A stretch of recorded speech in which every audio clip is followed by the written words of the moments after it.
Imagine this. You're not creating music anymore. You're creating data for a machine. A gigantic, ever-evolving learning machine. I have a theory that our music is not music anymore, and that it's being curated insidiously from the backend by the very social media platforms that we post and share our music on. Secret algorithms that have been running on the backend and have been studying human behavior for years are now secretly shaping not only the music that we hear, but also the music that we make. How, you may ask? Let me take you on a journey. Step 1. Accepting the game. You're a musician and you seem to have gotten pretty good at it. All your friends tell you you're pretty good and it's time to go online, generate some online buzz, get the word out and start getting some traction. You put out your first song and start with a reel and a couple of photos. Nothing too fancy. The song is a perfect representation of who you feel you are at this point and you think you've done a great job. But sadly, besides your friends, no one seems to care. You've barely gotten any traction on this heartfelt piece of music that you just put out into the world. You talk to a few music industry people because you're seriously considering going pro at this music thing. And after talking to them, you suddenly realize that people do not take you seriously unless you've gotten social media traction. Your numbers are dictating value in the world you live in. In fact, the money that is offered to you is directly proportional to your social media metrics, to how many followers, likes, subscribes, and shares you have. And right now, your social media metrics are as low as they get. You talk to a few more of your music industry friends, and they tell you that right now it's all about getting your song placed in the right reels, about retention times, watch hours, things you've never heard of before. You suddenly realize that you have to learn this. Your career is on the line. So you dive deep in. Writing a pop hit and cracking the algorithm is now your biggest challenge and your one main aim. You have to do whatever it takes. Step 2. Playing the game. It's 6 months in. You figured the game out a bit. Your reels start with a visual hook. Your face is confident. Your font is big because most people watch social media at home. You've gotten people interested till the 9th second and you manage to hold audience retention past the first 3 seconds pretty well. You don't really talk about your music here, but do anything on the backdrop of your music which gets people's attentions. Every 50 reels or so, you analyze your data on the back end and adjust your strategy based on what is performing well to keep your viewers hooked.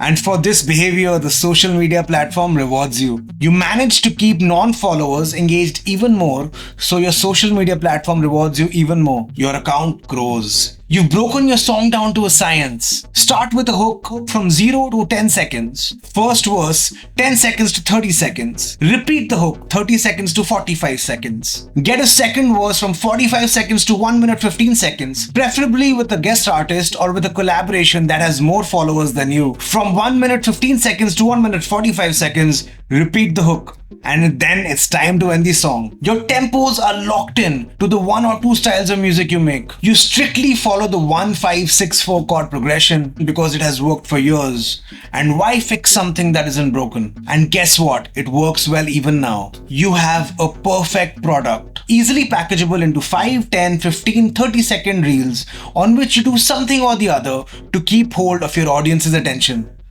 You figured out your song structures to a T. You check in with Google and the latest streaming stats and make sure that you have access to all the latest production libraries so that you always have a hint of what's in your music right now. So that your music always sounds up to date and you keep with the times. You've got your look, your sound and your collaborations all locked in.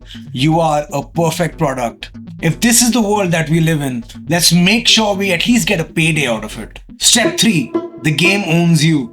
Surprisingly, this detailed way of approaching a music career worked. You understood the platforms. You accepted the lines it made for you and made sure that you grew within them. You've actually gotten a bit of success and now you're quite a strong advocate for your social media platform. As your numbers grow, so does your payout, your respect and your sense of validation. Only an absolute idiot would refuse to do what the system demands you to do. They must absolutely be in love with failure for not wanting to do this regularly. Slowly, from an artist with no idea of what works and what doesn't, with no idea of what chords and what sounds are no-no sounds, and what words are no-no words. In your micro genre of choice, you have now become an advocate for the social media algorithm. perfectly trained in its ways to give the social media company and the algorithm exactly what they want, which is more user data for the algorithm to become smarter and more watch time to create higher ad revenue for the corporate. And you are not alone. Most successful artists, labels, and music producers are running their business the exact same way. Why should you be hungry when they are not? You'll figure this out. You've got this. The feedback loop. Here's the irony. The internet started off as a reflection of us, our creativity, our curiosity. But now I think it's the other way around. We're reflecting it. It's not reflecting us. We're not just feeding the algorithm. By constantly creating our output in accordance with the rules set as rewards by the algorithm, we are slowly becoming the algorithm.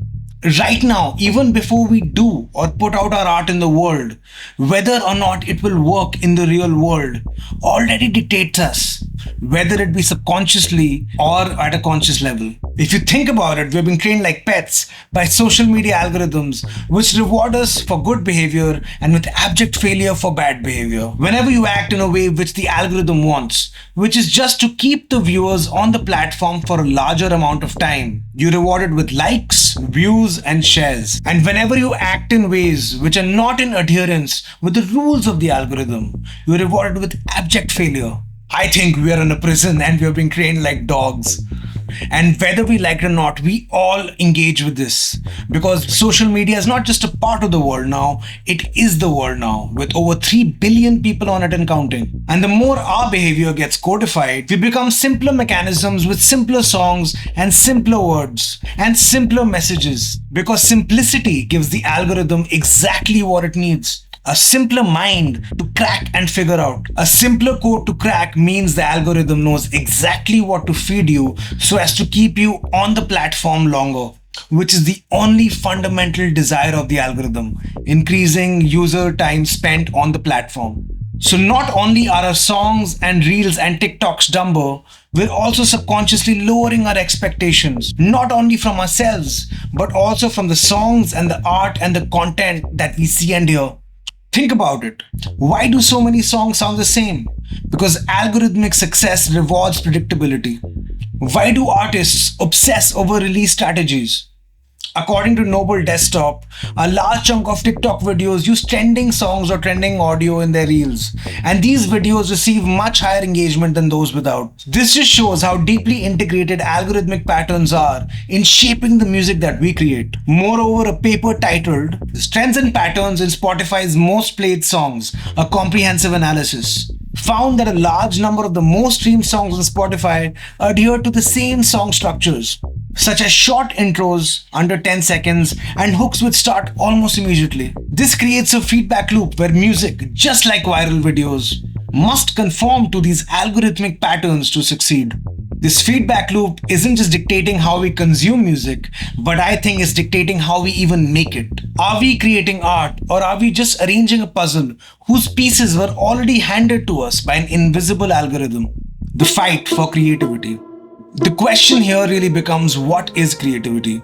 Honestly, if you ask me, any type of solutions thinking is creativity. Figuring out something as simple as which chord resolves this measure is being creative. But if all the rules of the game are spelled out and we are taking no risks, are we still being creative? At how many rules and regulations does being creative stop being creative? And more than the question of creativity, what really scares me personally is how much reward you are given if you behave exactly in adherence with the rules of the algorithm. Are we not just being insidiously mind controlled if all the risk we take in our art is being rewarded with abject failure? And falling in line is rewarded. It sounds awfully like we're giving up a lot of our individual creativity and agency to an invisible algorithm. And unlike George Orwell's 1984, we're giving up our autonomy without a fight. In fact, with a smile and a selfie to go along with it. Let me know if you agree or disagree with me. I would love to hear your thoughts on this because this is a topic that interests me very deeply. Anyway, after a heavy discussion like this, I like to unwind with a long drive. And for just such occasions, I covered one of my favorite songs, which is Deftones' Be Quiet and Drive. Click on it right here and let me know if you liked it. I would love to connect with you.